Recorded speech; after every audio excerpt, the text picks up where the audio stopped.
नमस्ते दोस्तों, स्वागत है आप सबका हमारे YouTube चैनल इतिहास विद राहुल पर।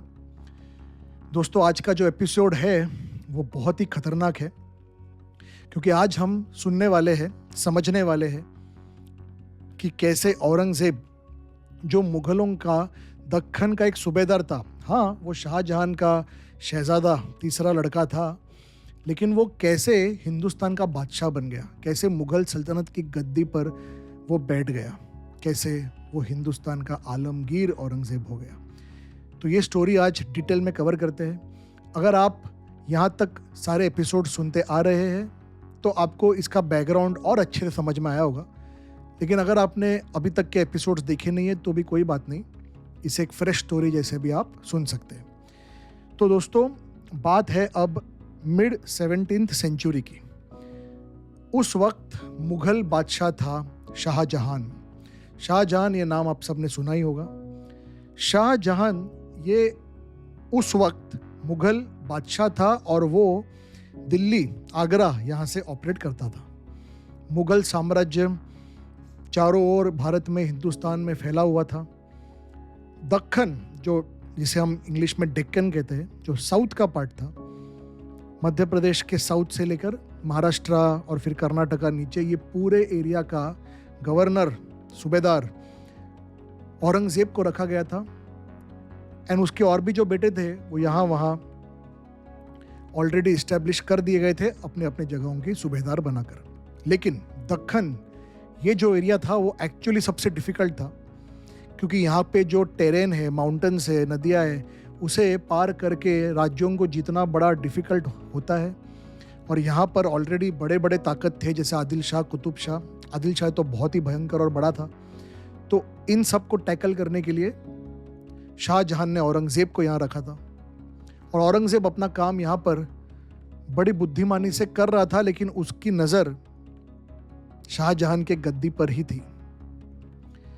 अगर आप आगे स्टोरी पढ़ोगे तो आपको ये बात और भी क्लियर हो जाएगी।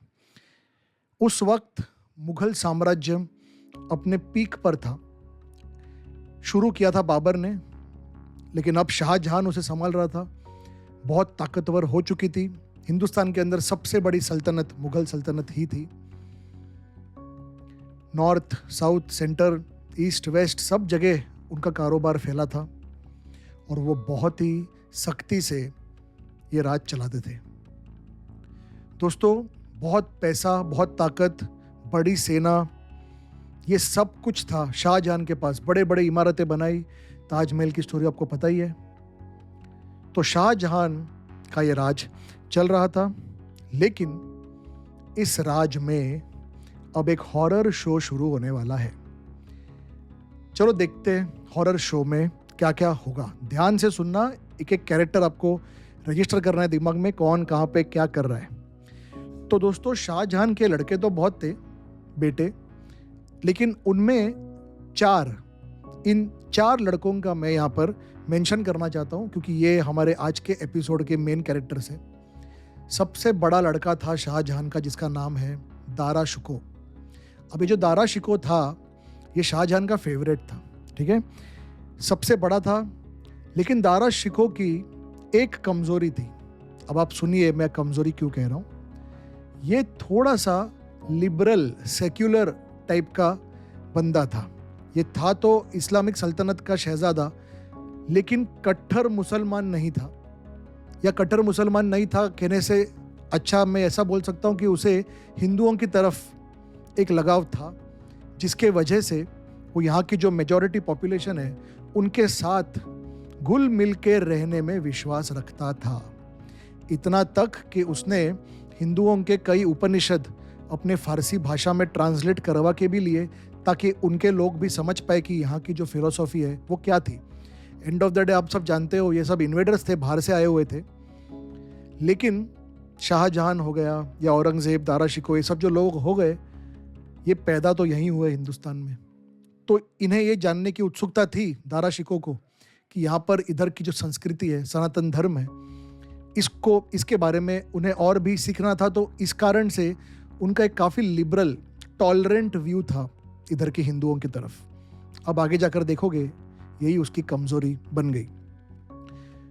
और ये रहता था शाहजहां के साथ ही, सबसे बड़ा लड़का था।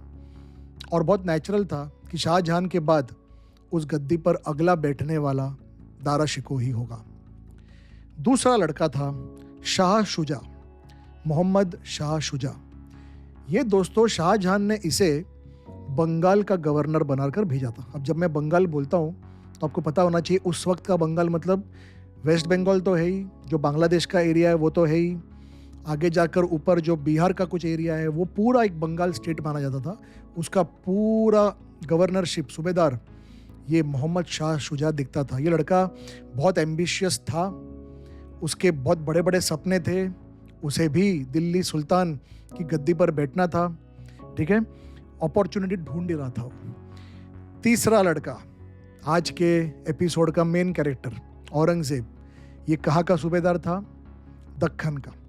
अब दक्खन, जैसे मैंने आपको कहा, एक बहुत ही ट्रबल्ड जोन था, वहाँ पे कॉन्स्टेंटली वॉर्स हो रहे थे। बट उसी के वजह से औरंगजेब जो है वो मिलिट्री वाइज ये सब लड़कों में सबसे तेज, सबसे आगे, सबसे होशियार था। मिलिट्री स्ट्रेटेजी में वो मास्टर था।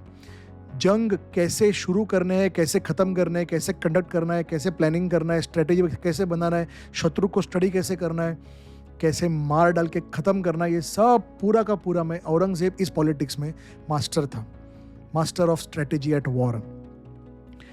और जो उसका बड़ा भाई है दारा शिकोह, उसके कंपैरिजन में औरंगजेब इतना लिबरल या टॉलरेंट, सहिष्णुता उसके अंदर नहीं थी हिंदुओं की तरफ।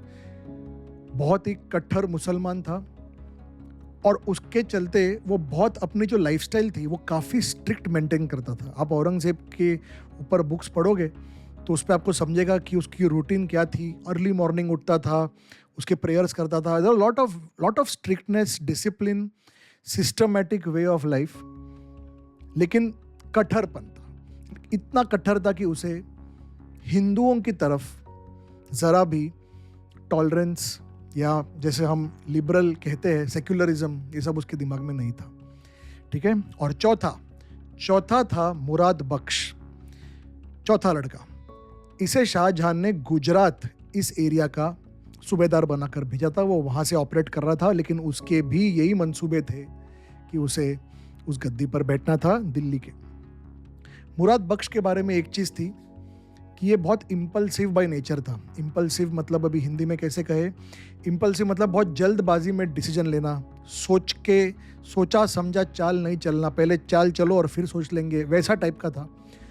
और एक और वर्ड इससे अटैच होता है, इंडल्जेंट। इंडल्जेंट मतलब इसकी बुरी आदतें बहुत थी। विमेन एंड वाइन जैसे हम कहते हैं, हिंदी में उसको मैं कहूँ तो जो विमेन एंड वाइन मतलब यहाँ पर हो गया कि औरतों के साथ और नशा, ये दो उसके सबसे बड़े प्लेजर्स थे लाइफ में। इन्हीं में वो सुख पाता था, तो दिन रात इसी के अंदर वो अपना समय बिताता।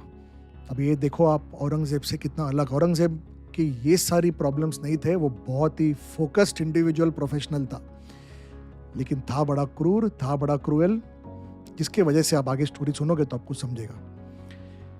तो दोस्तों आता ये है साल 1658, सब अपने अपने काम में बिजी है। यहाँ पर साउथ में जो सबसे बड़ी सल्तनत है वो थी आदिल शाह। आदिल शाही का जो सुल्तान रहता है मोहम्मद आदिल शाह, वो मर जाता है। उसका छोटा बेटा गद्दी पर बैठता है, अली आदिल शाह। औरंगज़ेब को लगता है कि ये सही समय है आदिल शाही को निगल जाने के लिए।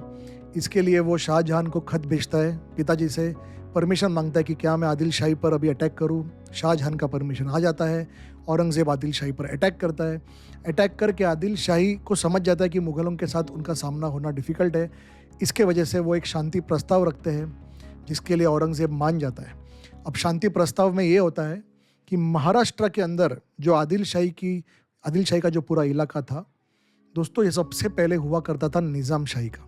उसके बाद वो आदिल शाही के हाथ में आया, लेकिन शाहजहां की नज़र इन इलाकों पर थी।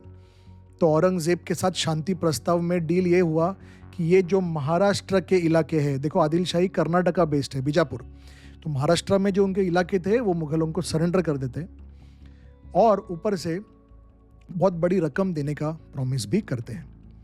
दोस्तों इस पूरे स्टोरी के अंदर एक छोटा ट्विस्ट जो साइड में चल रहा है वो ये है कि ये जो आदिल शाही के महाराष्ट्र के इलाके थे दोस्तों, यहीं पर तो छत्रपति शिवाजी महाराज अपना हिंदवी स्वराज्य बना रहे थे। एक एक करके आदिल शाही से ही तो वो अपने सारे इलाके जीत कर ले रहे थे।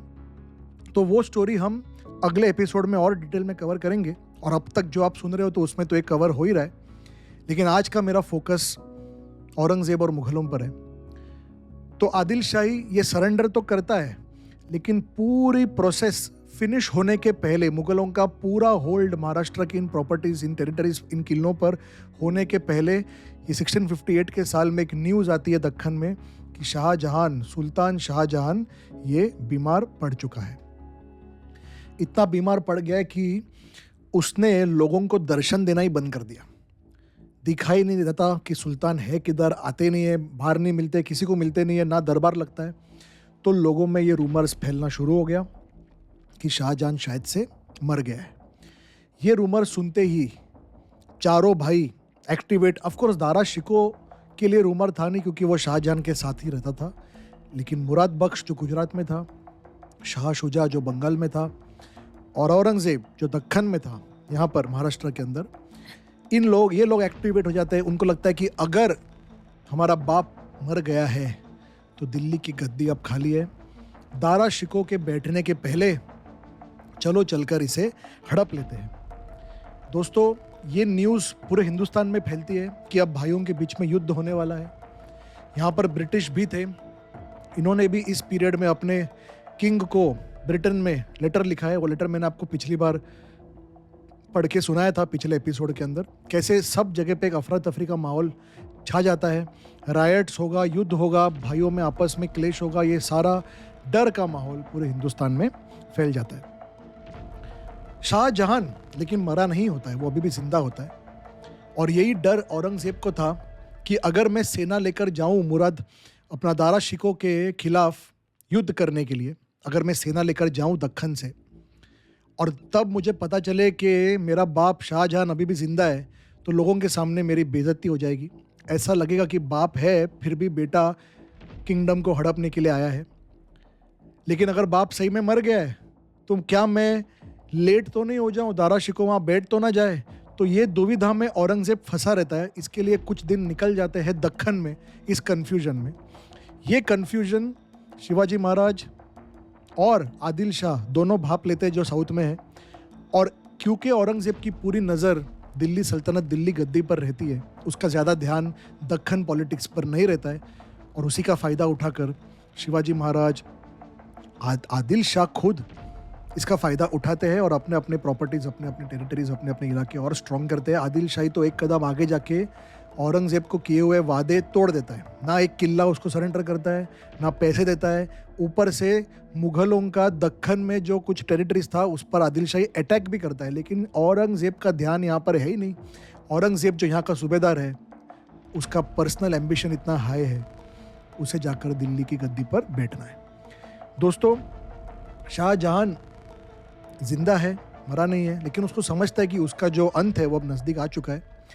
इसी के चलते वो उसका जो फेवरेट लड़का होता है दारा शिकोह, सबसे बड़ा लड़का, उसको राजगद्दी सौंप देता है। दारा को सक्सेसर मतलब उत्तराधिकारी घोषित किया जाता है और दारा शिकोह अब बनता है नया सुल्तान, जो अभी एक्चुअली ऑफिशियल सुल्तान बना नहीं है क्योंकि शाहजहान अभी भी जिंदा है। बट शाहजहान मरने के बाद नेक्स्ट कौन है ये क्लियरली अनाउंस हो जाता है। अब क्योंकि शाहजहान बीमार है तो सारी भागदौड़ दारा शिकोह ही संभालते हैं। लेकिन दारा शिकोह को पता है कि उसके 3 भाई जो है वो अभी किसी भी वक्त उस पर प्रहार करेंगे। इसके लिए वो अपना मुग़ल कंट्रोल यूज़ करना शुरू करता है और वहाँ से फरमान भेजता है सब जगह पे, जहाँ से जैसे दक्खन में कुछ फरमान आए हुए हैं जिसमें ऐसा क्लियरली दिखा जा रहा है कि दारा शिकोह दक्खन में जो मुग़ल टॉप आर्मी जनरल्स थे उनको दिल्ली बुला रहा है सेवा में। तो जिससे औरंगज़ेब कल को अगर मुग़लों की ही दक्खन की सेना लेकर दिल्ली पर चढ़ आएगा तो उसके मेन जनरल्स यहाँ पर नहीं होंगे। तो ये सारा पॉलिटिक्स दारा शिकोह करता है। ऊपर से अपने 3 भाइयों को और इनफैक्ट और भी जितने भाई थे सबको लेटर भेजता है ये बोलने के लिए कि अभी से मैं तुम्हारा नया सुल्तान हूँ और मेरी तरफ तुम्हारी लॉयल्टी, वफादारी जताओ। ये जो 3 भाई थे, मोहम्मद शाह शुजा, औरंगज़ेब और मुराद बख्श, इन्हें दारा शिकोह का अथॉरिटी पसंद नहीं आया। उन्हें समझा कि यहाँ पर एक अपॉर्चुनिटी है। तो दोस्तों, उन्होंने डिसाइड किया कि चलो हम जाकर दिल्ली पर कब्ज़ा करते, चलो दिल्ली। तो दोस्तों, अब स्टोरी आती है इस थ्रोन के पीछे होने वाले पॉलिटिक्स पे। सबसे पहले बात करते हैं शाह शुजा, जो बंगाल में था। उसने दोस्तों बंगाल की पूरा जो स्टेट था उसको एक इंडिपेंडेंट सल्तनत, एक इंडिपेंडेंट राज्य घोषित कर दिया और खुद को वहाँ का सुल्तान बना दिया। मतलब अब ये मुग़लों के नीचे नहीं है, क्योंकि उसे जब तक उसका बाप जिंदा था प्रॉब्लम नहीं था, लेकिन उसे उसके बड़े भाई के नीचे सेवा करने में कोई इंटरेस्ट नहीं था। इसके लिए उसने पूरे बंगाल को एक अलग ही सल्तनत डिक्लेयर कर दिया और कह दिया कि आज से मैं इधर का सुल्तान। ये डिक्लेयर करने के बाद अपनी वही मुग़लों की जो सेना वहाँ पर गुजरात में थी, बंगाल में थी, वहाँ से वो पूरी सेना लेकर दिल्ली पर आक्रमण करने के लिए प्रस्थान कर दिया। सो बंगाल से शाह शुजा निकला है दारा शिकोह के साथ युद्ध करने के लिए। ये जो बंगाल में मोहम्मद शाह शुजा ने किया, सेम टू सेम चीज़ मुराद बख्श ने गुजरात में किया। उसने गुजरात के पूरे टेरिटरी को, पूरे इलाके को इंडिपेंडेंट घोषित कर दिया, खुद को वहाँ का सुल्तान बना दिया और उसने प्लानिंग शुरू कर दी, अभी यहाँ से मैं भी सेना लेकर जाऊँगा और वहाँ पर दारा शिकोह के साथ युद्ध करूँगा। अब दोस्तों एक बात आप समझिए, ये तीनों भाई एक दूसरे के साथ है ऐसा मत समझना। चारों इंडिपेंडेंट है और चारों को उस गद्दी पे बैठना है। दोस्तों तीसरा कौन? औरंगज़ेब। क्या औरंगज़ेब ने यही किया जो ये दोनों कर रहे थे? नहीं। जैसे मैंने आपको कहा, औरंगज़ेब बहुत ही शातिर था, बहुत ही श्रूड था, पॉलिटिशियन था, कनिंग था, इंटेलिजेंट था, दूरदृष्टि थी उसे। और उसका जो ये डिसिप्लिन लाइफस्टाइल है, उसके वजह से वो इतना मंद बुद्धि नहीं था इन दोनों के जैसे। तो औरंगज़ेब ने शांति से बैठा, उसने ये सब कुछ भी डिक्लेरेशन नहीं किया और चुपचाप अपना अगला कदम प्लानिंग शुरू कर दिया। औरंगज़ेब को वैसे भी शाहजहां से बहुत नफ़रत हो चुकी थी, 2 कारणों की वजह से। एक, क्योंकि शाहजहां खुले में दारा शिकोह को ज़्यादा प्यार करते थे, ज़्यादा पार्शियलिटी के जैसे दारा शिकोह की तरफ सारी पॉलिसीज़ होती थी और औरंगज़ेब को थोड़ा सा साइडलाइन कर रहा था शाहजहां। दूसरा, दारा शिकोह का जो ये हिंदुओं की तरफ लिबरल व्यू था, ये औरंगज़ेब को बहुत खटकता था, क्योंकि उसके हिसाब से उसका जो धर्म है वो सबसे ऊपर है और ये जो बाकी हिंदू है, जिसे ये लोग काफिर कहते थे, ये उनके साथ उठने बैठने लायक नहीं है, ये तो सिर्फ हमारे सेवा करने के लिए यहाँ पे है। तो इनके साथ लिबरली सेक्युलर बिहेव करना, साथ में उठो बैठो, ये सब औरंगज़ेब को बहुत खटकता था। ये भी कारण था जिसकी वजह से औरंगज़ेब को दारा शिकोह का राज बिल्कुल भी जमेगा नहीं, ये उसको क्लियर था। तो औरंगज़ेब क्या करता है? औरंगज़ेब मुराद बख्श को जाकर मिलता है। अभी दक्खन, गुजरात ये सब नज़दीकी है महाराष्ट्र से। तो औरंगज़ेब मुराद बख्श को मिलता है और कहता है कि एक काम करते हैं, हम दोनों एक साथ मिल जाते हैं। शाह शुजा तो वहाँ बंगाल से ऑलरेडी निकल पड़ा है, लेकिन तुम अभी तक निकले नहीं हो, तो तुम और मैं, मुराद बख्श गुजरात से और मैं यहाँ पर दक्खन से औरंगज़ेब, हम दोनों मिल जाते हैं और हम मिल के दारा शिकोह पर चढ़ाई करते हैं। दोस्तों औरंगज़ेब मुराद बख्श को, जो गुजरात का गवर्नर था, चौथा लड़का शाहजहां का, उसको ये प्रॉमिस करता है कि तू अगर मेरे साथ चलता है तो हमारी जो पूरी जीत है वो तो निश्चित है, क्योंकि वॉर को लेकर मेरे से बेटर स्ट्रेटेजिस्ट कोई है नहीं। मैं मेरे बाप से भी आगे हूँ कि कैसे वॉर प्लान करना चाहिए, और दारा शिकोह और मोहम्मद शाह शुजा तो ये मेरे कुछ सामने खड़े नहीं होते। तो तुम टेंशन मत लो, दिल्ली की गद्दी तो हम लेकर रहेंगे। उसके बाद ये जो पूरा मुग़ल सल्तनत है उसको हम 2 टुकड़े में बांटेंगे, ठीक है? जो नॉर्थ का टुकड़ा है, उत्तर का, पूरा मैं लूँगा, औरंगज़ेब कह रहा है, क्योंकि उसे वैसे भी दिल्ली चाहिए था। और जो पूरा दक्खन है, गुजरात को लेकर, और दक्खन, महाराष्ट्र, कर्नाटका, ये पूरा का पूरा इलाका तुम्हारा, हम पूरे मुग़ल सल्तनत को नॉर्थ साउथ ऐसा 2 टुकड़े में बांट देंगे। मुराद बख्श, जिसका वैसे भी ज़्यादा दिमाग चलता नहीं था, उसने एग्री कर लिया इस बात को। और औरंगज़ेब मुराद बख्श के साथ चल पड़ा दिल्ली की तरफ। दोस्तों, औरंगज़ेब ने यहाँ पर एक बहुत ही शातिर चाल चली। उसने देश भर में जितने हिंदुस्तान में मुस्लिम इस्लामिक रिलीजियस स्कॉलर्स थे, जिसे इन्हें उलेमा कहते हैं, जो इस्लाम धर्म का टीचिंग करते हैं और लोगों को सिखाते हैं, हज़ारों लाखों लोगों पर इनका इन्फ्लुएंस रहता है। इन उलेमा, इन सारे स्कॉलर्स को औरंगज़ेब ने अपनी तरफ कन्विंस करके लेकर आ गया, ये बता के कि वो देखो दारा शिकोह जो अभी वहाँ पर मुग़ल के गद्दी पर बैठा है, देखो वो कैसा बिहेव कर रहा है, कितना सेक्युलर बिहेव कर रहा है, कितना लिबरल बिहेव कर रहा है, कितना टॉलरेंट बिहेव कर रहा है, ये हमारे इस्लामिक प्रिंसिपल्स के खिलाफ है। मैं ही हूँ वो जिसे करेक्ट इस्लाम समझ में आया है। तो अगर आपको मेरी ये बात समझ में आ रही है तो आप सब मेरे साथ जुड़िए और जनता का जो पूरा मूड है वो मेरी तरफ खींचिए। दोस्तों, इसके वजह से औरंगज़ेब को मुस्लिम वर्ल्ड में बहुत सपोर्ट भी मिला, क्योंकि दारा शिकोह जो था उसका प्रोजेक्शन ऐसा हो गया कि ये इस्लाम को एक खतरा है। करेक्ट? औरंगज़ेब ही वो है जो इस्लाम का झंडा वहाँ पर लहरा सकता है स्ट्रांगली। तो दोस्तों, इसके चलते औरंगज़ेब ये पूरा प्लानिंग करके मुराद बख्श के साथ नॉर्थ में आता है। दोस्तों, अब आते हैं 1658 अप्रैल के आसपास। शाह शुजा अब तक दिल्ली के नज़दीक पहुंच गया है। नज़दीक नहीं, लेकिन वो गुजरात से तो निकल गया है।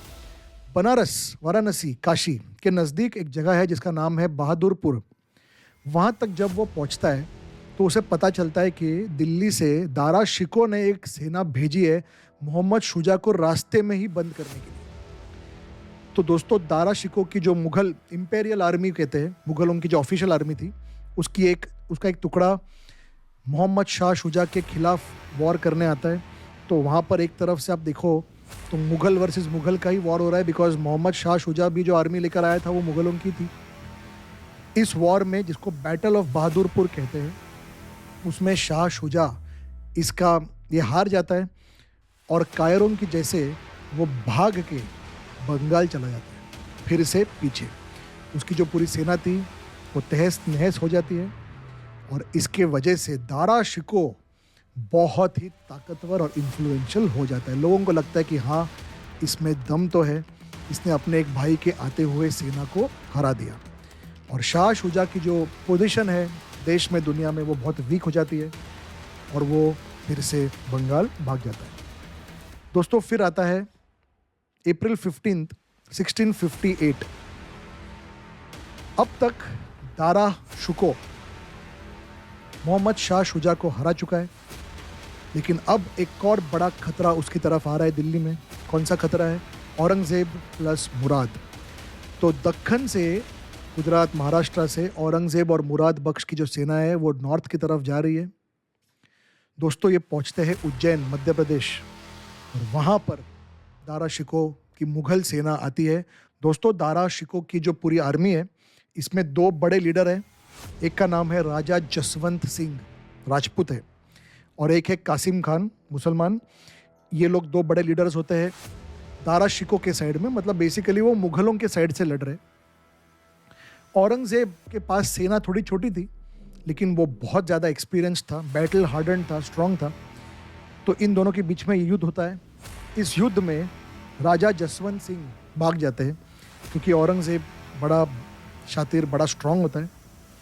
उसमें जसवंत सिंह भाग गया, औरंगज़ेब विक्टोरियस हो गया और वो अपनी सेना लेकर दिल्ली की तरफ अभी आ रहा है। तो ये जो फर्स्ट वॉर हुआ था उज्जैन के यहाँ पे, मध्य प्रदेश के यहाँ पर, इसमें दारा शिकोह खुद नहीं आया था, लेकिन जो सेना उसने भेजी थी राजा जसवंत सिंह और कासिम खान के नीचे, औरंगज़ेब वो वाला युद्ध जीत गया, जिसके वजह से औरंगज़ेब की जो फेम था, जो ख्याति थी, वो देश भर में फैल गई।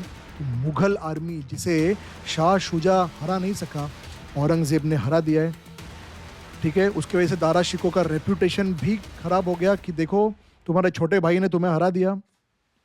और इसके वजह से मुग़ल दरबार में थोड़ा सा दारा शिकोह को लेकर इनसिक्योरिटी बढ़ने लगी। इनसिक्योरिटी का मतलब ये होता है कि उन्हें लगने लगा कि क्या दारा शिकोह सही में हमारा सुल्तान है, कि क्या अभी ये औरंगज़ेब मुराद बख्श जो आ रहे हैं ये जीत जाएंगे। इस डर के वजह से बहुत लोगों ने उसी वक्त, बड़े बड़े मिनिस्टर्स ने दारा शिकोह को छोड़कर औरंगज़ेब के कैंप में आके शामिल हो गए।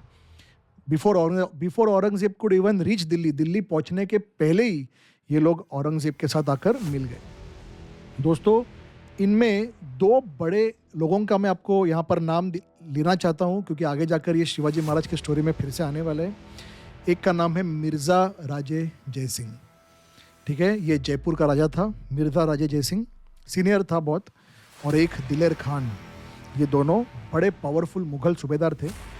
ये औरंगज़ेब की तरफ आ जाते हैं। ऐसा कहा जाता है कि मिर्ज़ा राजे जयसिंह को औरंगज़ेब ने अपनी तरफ लाने के लिए बहुत सारे प्रॉमिसेस दिए थे कि अगर मैं सुल्तान बनता हूँ तो 1 2 3 4 5 ये सब आपके फेवर में जाएगा। उन प्रॉमिसेस को लेकर भी मिर्ज़ा राजे जयसिंह औरंगज़ेब की तरफ आया था। दोस्तों, ये हिस्ट्री का एक बहुत बड़ा टर्निंग पॉइंट है।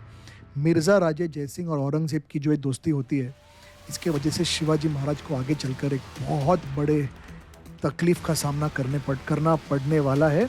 हम इस स्टोरी के अंदर आगे जाके आगे वाले एपिसोड्स में ये डेफिनेटली डिस्कस करेंगे। और दोस्तों, दिलेर खान, इसे तो धर्म के नाम पर ही औरंगज़ेब ने कन्विंस कर दिया कि तुम इस्लाम के साइड में हो तो उस दारा शिकोह के साथ मत रहो, मेरे साथ आओ। और ये चलते ये दोनों मिर्ज़ा राजे जयसिंह और दिलेर खान औरंगज़ेब के साथ जुड़ जाते हैं। फिर अप्रैल के बाद आता है मई 29, 1658, वही साल मई तक। देखो, एक ही महीने में उज्जैन से औरंगज़ेब पूरा सेना लेकर समूहगढ़ जो आगरा के नज़दीक है वहाँ पर पहुँच जाता है। अब यहाँ पर जो युद्ध होता है उसमें दारा शिकोह प्रेजेंट है। ये तो मुग़लों की मेन आर्मी वर्सेस औरंगज़ेब और मुराद बख्श की जो आर्मी है, बहुत बड़ा युद्ध होता है। ऑफिशियल रिकॉर्ड्स में है कि दारा शिकोह के पास जो आर्मी थी, राजपूतों की आर्मी को लेकर टोटल 60,000 की आर्मी थी। और औरंगज़ेब और मुराद, उनके जो एलाइज थे, उनका टोटल मिला के सिर्फ 40,000 था। लेकिन वो ज़्यादा डिसिप्लिन्ड थे, ज़्यादा मोटिवेटेड थे। युद्ध शुरू होता है। उस युद्ध में दारा शिकोह एक हाथी पर बैठकर युद्ध करता है। औरंगज़ेब भी बहुत इंटेलिजेंटली, सिस्टमेटिकली अपनी वॉर स्ट्रेटजीज इंप्लीमेंट करता है। धीरे धीरे ऐसा लगता है कि औरंगज़ेब अपर हैंड ले रहा है।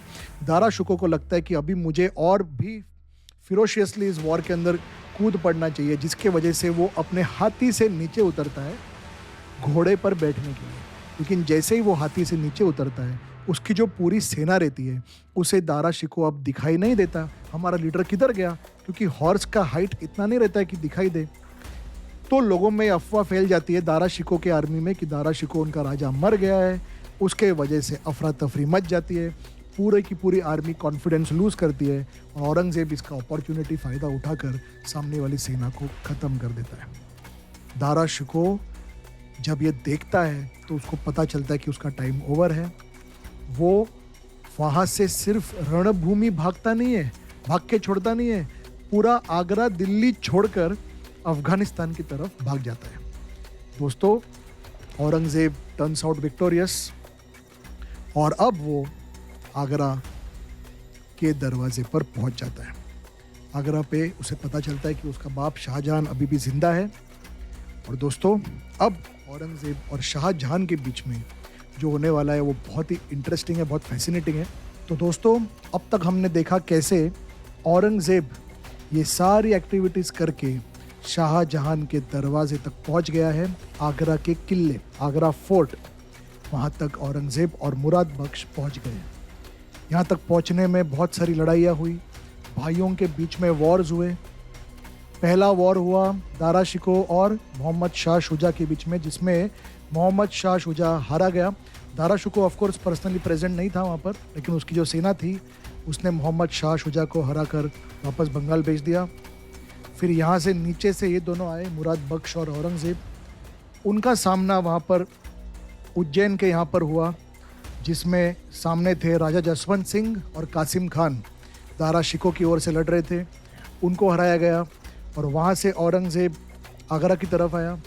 आगरा की तरफ दारा शिकोह की मेन आर्मी, मुग़ल आर्मी के साथ उनका फाइट हुआ। 60,000 लोग दारा शिकोह के पास थे, औरंगज़ेब के पास 40,000 थे। इसमें भी औरंगज़ेब जीत गया क्योंकि दारा शिकोह के कैंप में बहुत बड़ी अफवाह फैल गई कि राजा मर गया, सुल्तान गिर गया, क्योंकि हाथी पर वो दिखाई नहीं दे रहा था। और उस कारण से दारा शिकोह की आर्मी को औरंगज़ेब की आर्मी ने फिनिश कर दिया, डिस्ट्रॉय कर दिया।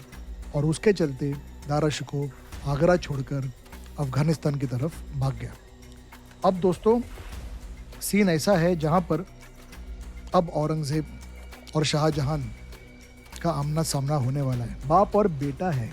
सोचिए दोस्तों, शाहजहां सोचता है कि औरंगज़ेब के साथ थोड़ा सा नेगोशिएशंस किया जाए।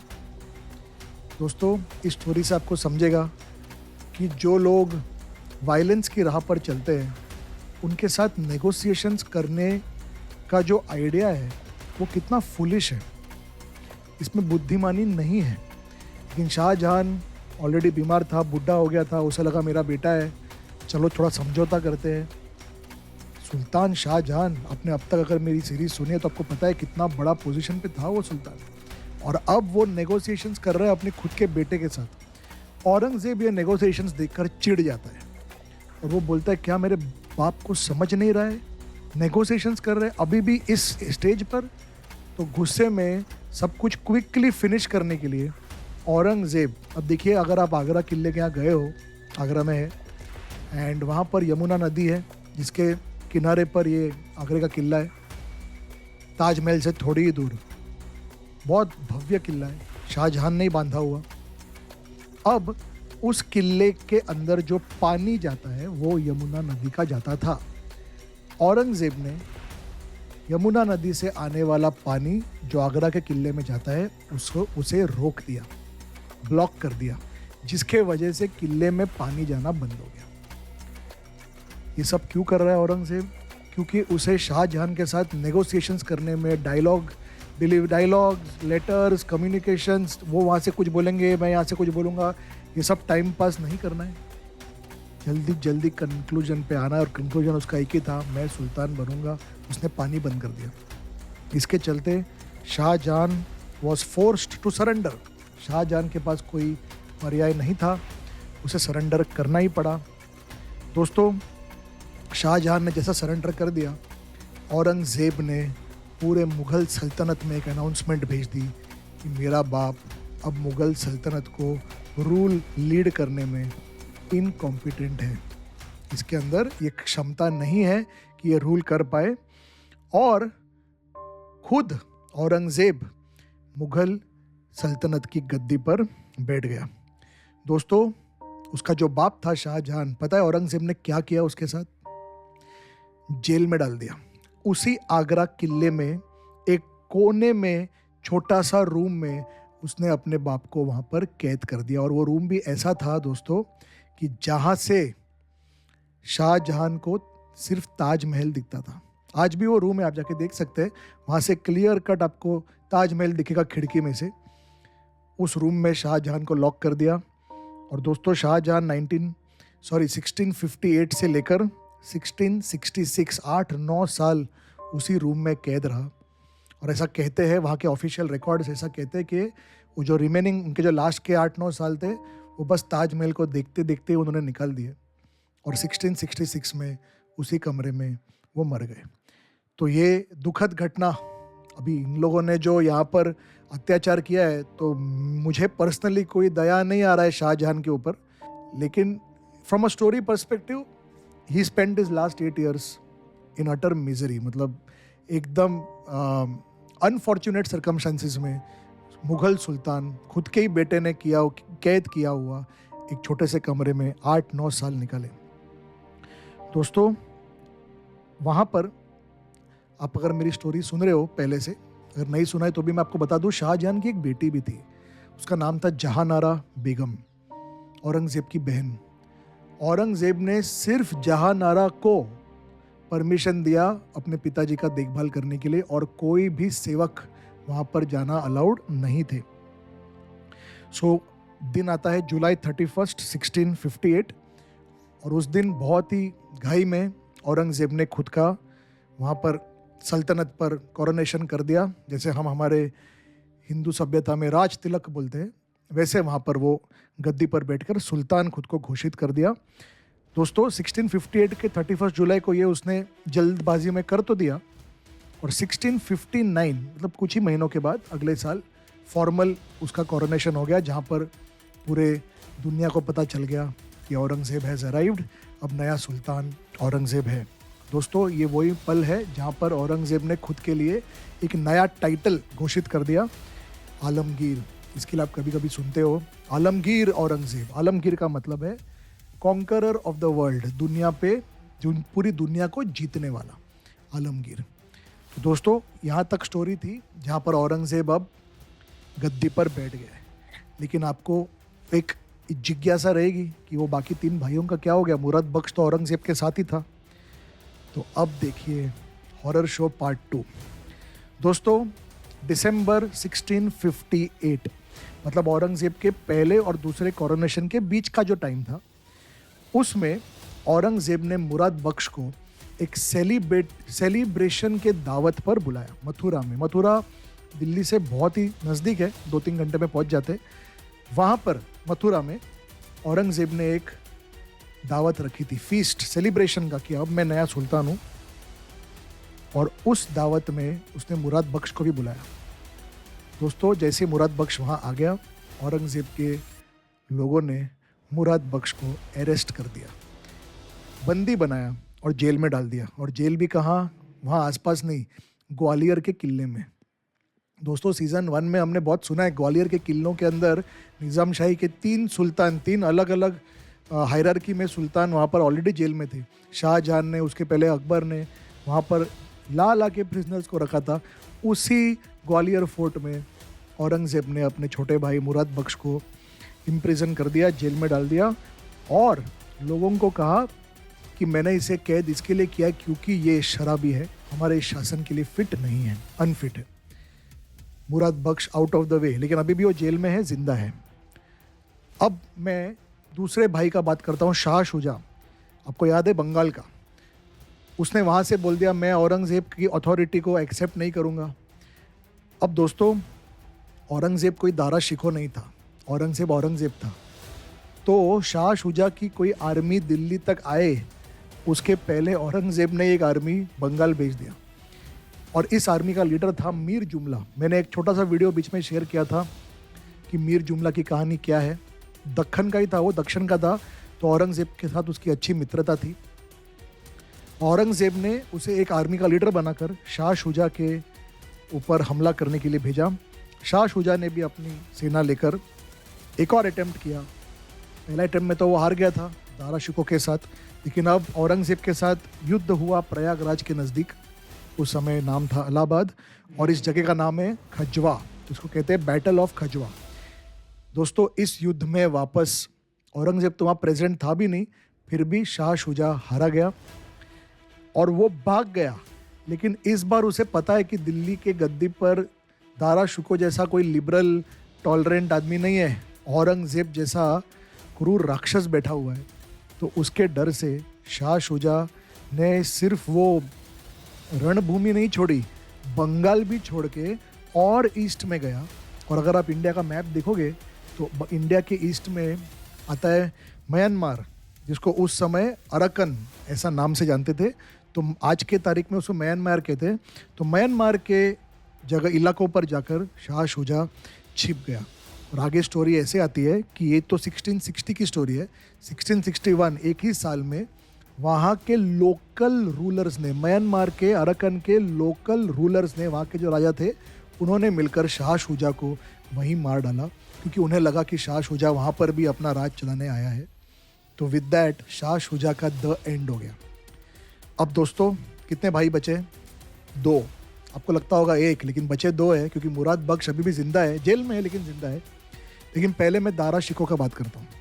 दोस्तों दारा शिकोह जो अफ़गानिस्तान की तरफ भागा, वो पहले पंजाब के यहाँ से होते हुए सिंध पहुँचा, और सिंध के यहाँ से होते हुए वो अफ़गानों के साथ जाकर मिला। वहाँ पर जो अफ़गान ट्राइब्स थे, वहाँ पर भी तो वॉरियर्स थे। अगर आपको याद है गजनी, घोरी, ये सब अफ़गान तो थे जो यहाँ पर आए थे इनिशियल इन्वेजन्स करने के टाइम पर। तो वहाँ पर उन अफ़गान फोर्सेस के साथ दारा शिकोह ने टाई अप किया और उन्हें कहा कि आप मेरी मदद कीजिए औरंगज़ेब के साथ लड़ने। औरंगजेब मीनवाइल दिल्ली में बैठा हुआ दारा शिकोह के बारे में भूल ना सका। उसने जगह जगह अपने जासूस छोड़ के रखे थे, ढूंढ के निकालो ये दारा शिकोह किधर है। और उसने पूरे हिंदुस्तान के अंदर दारा शिकोह को एक काफिर घोषित कर दिया। काफिर मतलब बेसिकली वो जो इस्लाम धर्म के खिलाफ है। और ये क्यों हुआ, जिसका मैंने आपको रीज़न बताया था कि उसने उपनिषद जैसे हिंदू ग्रंथों को ट्रांसलेट करने का काम किया था दारा शिकोह ने, तो उससे औरंगजेब ऐसे भी चिढ़ा हुआ था। तो यहाँ पर हिंदुस्तान में उसे काफिर डिक्लेयर किया गया। और फिर दोस्तों जून 1659 के आसपास एक कहानी में ट्विस्ट हुई। वहाँ पर जो अफ़गान लोग थे जिनके साथ ये दारा शिकोह मिल रहा था, उन्होंने दारा शिकोह के साथ ही एक बहुत बड़ा गेम खेला, उसको बिट्रे किया। बिट्रे मतलब धोखा दिया, और धोखे से उसको वहीं बंदी बनाकर औरंगजेब के सामने पेश कर दिया। दोस्तों ये दारा शिकोह का द एंड का टाइम आ रहा है। औरंगजेब जानता था दारा शिकोह हाथी पर बैठकर लड़ता था, मेरे से हाथी पर बैठकर लड़ने आया था, तो इसके लिए एक बहुत ही गंध से भरा हुआ हाथी औरंगजेब ने लाया और उस गंध से भरे हुए हाथी के ऊपर दारा शिकोह को बिठाया। अब दोस्तों जो ऑफिशियल रिकॉर्ड्स है इसके अंदर वो गंध में क्या क्या था उसका डिटेल्स मेरे पास है नहीं, बट आप इमेजिन कर सकते हो ये औरंगजेब है, क्या कुछ नहीं किया होगा। उस पर बिठाया दारा शिकोह को और पूरे दिल्ली में परेड करवाया। दोस्तों परेड जब करवाया तो आप लोगों को हैरानी होगी सुन के कि अभी आप सोचते रहेंगे दारा शिकोह तो वो टाइम जस्ट कुछ ही महीने पहले मुग़ल का सुल्तान बन चुका था। शाह जहान ने दारा शिकोह को सुल्तान बनाया था, अब वही सुल्तान गिर गया है और वो अब इस गंदे से हाथी के ऊपर परेड किया जा रहा है, उसका परेड किया जा रहा है पूरी दिल्ली में। It was basically a sign of insult, उसे इंसल्ट करने का पूरा प्लान था। और दोस्तों वो पूरा परेड हो जाने के बाद उसे जेल में डाला गया। ये परेड हुआ जून और जुलाई 1659 के आसपास, और अगस्त 1659 मतलब एक ही महीने के बाद दारा शिकोह का सर। दोस्तों यहाँ पर एक बात मुझे आपसे कहनी है। एक इटालियन ट्रैवलर था, उसका नाम है निकोलाओ मानुची। तो ये जो मानुची है, दिस पर्टिकुलर ट्रैवलर जो इटली से आया था, वो यहाँ पर हिंदुस्तान में इसी टाइम पर आया था और वो मुग़ल सेवा में भी था। He was working under Mughals. और उसने एक बहुत लंबी डायरी लिखी है जिसमें वो बता रहा है कि हमारे साथ मुग़ल में यहाँ पे क्या क्या होता है, क्या क्या स्टोरीज़ हुआ, क्या हुआ वो हुआ, वो पूरा डिटेल में, क्योंकि वहीं पर था वो। उसकी डायरी भी मेरे पास है, मैंने मंगवाई थी, बहुत रेयर कॉपी है, but I have it with me. उसकी डायरी में आगे जाके शिवाजी महाराज का भी मेंशन है, मैं जब ये वो स्टोरी आएगा ना आपको बताऊंगा। लेकिन राइट नाउ मैं आपको कहना चाहता हूँ निकोलाओ मानुची जो ये है, ये दारा शिकोह का जो भी हुआ था उसका आई विटनेस था। और दोस्तों आई विटनेस में ये जो इसने अपनी डायरी में लिखा है कि दारा शिकोह को मारने वाला जो एग्जीक्यूशनर था उसका नाम था नज़र बेग। वो नज़र बेग ने दारा शिकोह को मार डालने के बाद पता है क्या किया, औरंगजेब के इंस्ट्रक्शंस पर एक थाली पर, आपको सुनना है तो सुन सकते हैं, नहीं तो आप थोड़ा सा आप इसको यहाँ पे फॉरवर्ड कर सकते हैं। एक थाली पर दारा शिकोह का सर पेश किया, खून से पूरा लिप्त, पूरा सर जो था, ब्लडीड हेड, लथपथ जिसको कहते हैं, I don't know what you call it in Hindi, but समझ जाओ, ब्लडीड हेड, पूरा खून से भरा हुआ सर एक प्लेटर पे लाके औरंगजेब को दे दिया। ये मानुची लिखता है कि औरंगजेब ने वो सर प्रॉपरली एग्जामिन किया है। दोस्तों ये बड़ा भाई है उसका, औरंगजेब का, एग्जामिन किया, तलवार लेके उसके ऊपर 3 घाव किए, और फिर औरंगजेब का गुस्सा शांत हुआ। फिर उसने अपने सेवकों को, नौकरों को वो सर क्लीन करने के लिए बोला ताकि सारा खून निकल जाए। और आप बिलीव नहीं करोगे, उस सर को औरंगजेब ने एक डब्बे में डलवाकर पता है कहाँ भेजा? शाहजहां के रूम में। और वो भी उस वक्त जब शाहजहां डिनर, रात का खाना खा रहा था, उस वक्त ये सर उनके पास भेजा गया ताकि शाहजहां की बची कुची हिम्मत भी टूट जाए। ये है औरंगजेब। दोस्तों ऐसे औरंगजेब के साथ हमारे छत्रपति शिवाजी महाराज का सामना हुआ था। ये स्टोरीज मैं आपको इसके लिए कह रहा हूँ ताकि आप समझ पाओ कि शिवाजी महाराज किन से लड़ रहे थे। ये कोई नॉर्मल ऐसा ऑपोजिशन लीडर्स जो रूल में आ गए, ऐसा कोई नहीं। दीज आर क्रूएल डीमंस, अपने खुद के भाई। अभी मुराद बख्श बाकी है, मैं वो भी फिनिश करता हूँ। दोस्तों, एक औरंगजेब के दरबार में एक दीवान था, एक मंत्री था, उसका एक बेटा मारा गया। औरंगजेब ने उस बेटे को जो बेटा मारा गया, उसका इल्ज़ाम लगाया मुराद बख्श पे। अब ये सच है कि झूठ, ये इतिहास ही जाने। और इस इल्ज़ाम के वजह से औरंगजेब ने 1661 दिसंबर 4 को, डेट भी है, सारा मुगल रिकॉर्ड्स अवेलेबल है, मुराद बख्श को मार दिया गया जेल के अंदर ही, ग्वालियर फोर्ट के अंदर। और उसके साथ सारे के सारे कंपटीशन खत्म। दोस्तों, आगे जब औरंगजेब की स्टोरीज आएगी, आगे आपको पता चलेगा, आगे जाके उसका औरंगजेब का बेटा है, वो भी बड़ा होएगा। औरंगजेब का बेटा भी आगे जाकर गद्दी मांगेगा। उसके लिए औरंगजेब ने अपने एक बेटे को भी मार दिया है। तो ये आपके सामने मैंने विलन प्रेजेंट किया है हमारे पूरे सीरीज़ का। कौन है? हम हमारे यहाँ पर महाभारत रामायण जैसे ग्रंथ पढ़कर बड़े हुए हैं। राम लक्ष्मण पांडव, इनके आपस में जो भाई का रिश्ता था, उसके बारे में मैं और 1 घंटे का आपको लेक्चर दे सकता हूँ कि कैसे भाइयों के बीच में रिश्ता हुआ करता था। और अब ये स्टोरी देखो, कॉन्ट्रास्ट करो, तब आपको समझ में आएगा कि किसके साथ, किनके साथ शिवाजी महाराज युद्ध कर रहे थे, इतनी छोटी सी सेना लेकर, अपने खुद के हिंदू धर्म को, अपने लोगों को बचाने के लिए।